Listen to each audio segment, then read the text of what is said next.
It was 1:23 a.m. when Ranger started barking. Not the short, half-asleep bark he sometimes let out at passing cars. This was different, sharp, relentless, the kind of bark that does not stop. Nicole sat up in the dark and told him to quiet down. He didn't, not for 11 minutes straight. And when she finally got up to check, what she found outside her back door changed everything she thought she knew about the dog her neighbors had told her to get rid of. Nicole Hartley was 29 and had just moved to a rental house on the east side of Austin, Texas. New city, new job as a physical therapist, exactly 0 people she could call at midnight if something went wrong. She had moved from Phoenix with 2 suitcases, a lease she signed without seeing the place in person, and a quiet determination to start over completely. The house was fine. 3 bedrooms, small backyard, a neighborhood that felt almost safe, the kind of almost that you learn to live with. She double-checked the back door every night. She kept her phone fully charged. She told herself it was enough. She had not planned on a dog. On a Saturday morning in April, 6 weeks after she arrived in Austin, Nicole stopped at a gas station on Riverside Drive before a long drive. She was standing at the pump when she saw him, tied to the back of the building with a length of orange bungee cord, a German Shepherd puppy, maybe 9 or 10 weeks old, all paws and ears and confused dark eyes, sitting next to an overturned water bowl that had long since been emptied. No tag, no note. The attendant inside shrugged when she asked, "Been there since yesterday. Nobody came back."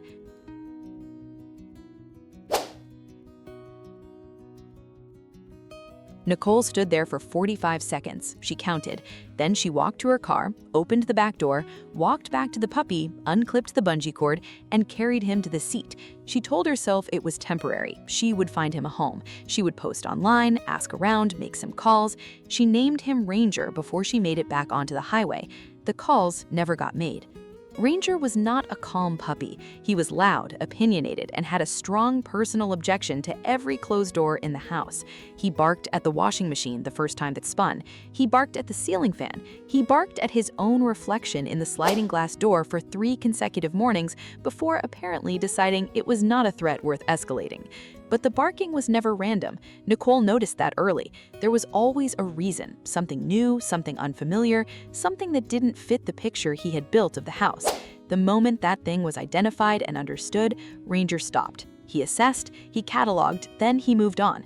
By month 2, Ranger had mapped the entire house. Every sound, every shadow, every creak in the floor. Nicole would hear him shift in the night, lift his head, listen, then settle back down. She started sleeping with her phone on the nightstand instead of clutching in her hand. It was the first change she didn't notice herself making. By month 5, Ranger had a policy about the backyard.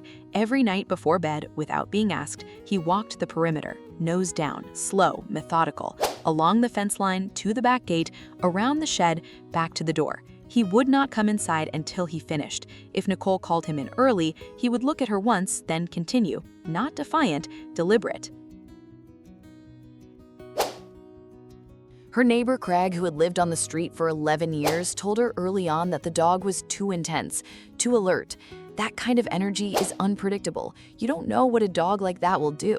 Nicole smiled and didn't argue. She had seen what Ranger did when her coworker's child ran toward him unexpectedly. He simply sat down, made himself smaller, and waited for the child to reach him. 0 reaction, complete control. Too intense, she thought, or exactly right. 8 months in, Nicole stopped leaving the porch light on at night. She didn't make a decision about it. She just noticed one morning that she hadn't switched it on in 2 weeks and hadn't once thought about it. The old ritual of checking the back door twice, sometimes 3 times, had been quietly replaced by something else. She would look at Ranger lying calmly at the bedroom door, and somehow, without explaining it to herself, that was enough. He had one habit that Nicole never fully explained to anyone because she wasn't sure they would understand.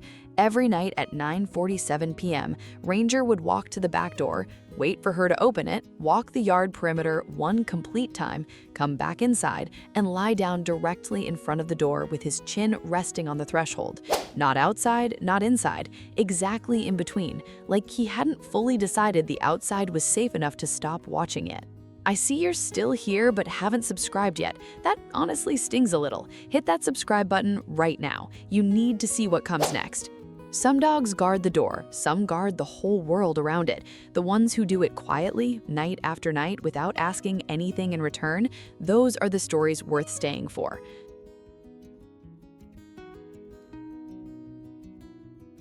On a Wednesday night in December, 9 months after Nicole untied an orange bungee cord from the back of a gas station in Austin, Ranger started barking at 1:23 a.m. Nicole came awake fast, not with alarm, but with something older and more certain, because 9 months of living with Ranger had taught her the difference. She knew his barks, the car bark, the raccoon bark, the neighbor's cat crossing the fence at midnight. She knew every single one. This was none of those. This was sharp and continuous, and it did not stop.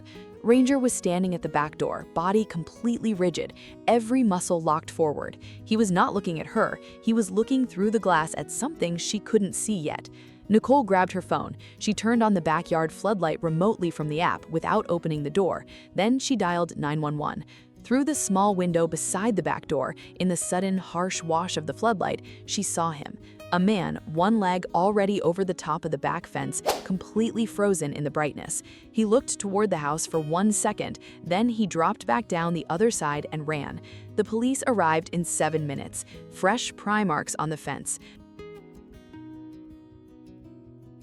The back gate latch had been worked from the outside, the metal bent slightly inward. 3 houses down the street, a back door had been forced open that same night. 2 doors past that, another one. Nicole's house was untouched.